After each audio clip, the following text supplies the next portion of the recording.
Praise the lord. ఈ రోజున మీకు ఒక చిన్న సలహా ఇవ్వాలని ఆశపడుతూ ఉన్నాను. ఇంతకీ ఏమిటి ఆ సలహా అంటే, ఈ లోకంలో మానవునిగా పుట్టిన ప్రతి ఒక్కరి మీద దేవునికి ఒక పర్పస్ ఉంటుంది. ఒక ప్రణాళిక ఉంటుంది.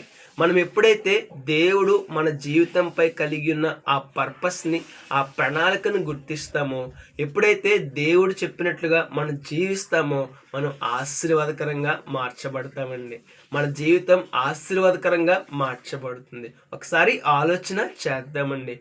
పర్పస్ లేకుండా దేవుడు ఎవ్వరిని సృష్టించడు. ఒక ప్లాన్ లేకుండా దేవుడు ఎవ్వరిని సృష్టించడు. ఒక ప్రణాళిక లేకుండా దేవుడు ఎవ్వరిని సృష్టించడు. ఉదాహరణకి సూర్యుడిని కానీ, చంద్రుడిని కానీ, ఈ భూమిని కానీ, భూమిలో ఉన్న సముద్రాలు కానీ, భూమిలో ఉన్న సకల సృష్టి కానీ దేవుడు ఒక పర్పస్తో సృష్టించారు. ఒక ప్లాన్తో సృష్టించారు. ఒక ప్రణాళికతో సృష్టించారు. దేవుడు కారణము లేకుండా ఎవ్వరిని సృష్టించరండి. కాబట్టి ఇప్పటికైనా ఈ లోకంలో దేవుడు మనల్ని సృష్టించినందుకు, మనల్ని పుట్టించినందుకు ఒక ప్లాన్ ఉంటుంది. ఆ ప్లాన్ని దేవుని దగ్గర అడుగుదాం, ప్రార్థన చేద్దాం. దేవుడు తప్పక మనకు బయలుపరుస్తాడు. దేవుడు తప్పక మనతో మాట్లాడతాడు. దేవుడు తప్పక మన జీవితం విషయమై ఆయన కలిగి ఉన్న ప్రణాళికను చెప్తాడు. మనం ఎప్పుడైతే ఆ ప్రణాళికను తెలుసుకుంటామో ఆ ప్రకారంగా జీవించడానికి ఇష్టపడాలి. ఎప్పుడైతే మనము దేవుని యొక్క పర్పస్ ప్రకారం జీవిస్తామో అప్పుడు రేపటి దినాన శ్రేష్టమైన ఆశీర్వాదాన్ని పొందుకుంటాం.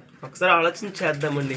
ఒక పర్పస్ మన మీద ఉందన్న విషయం గుర్తిద్దాం. ఆ పర్పస్ కోసం జీవిద్దాం. రేపటి దినాన శ్రేష్టమైన ఆశీర్వాదాన్ని పొందుకుందాం. May God bless you all.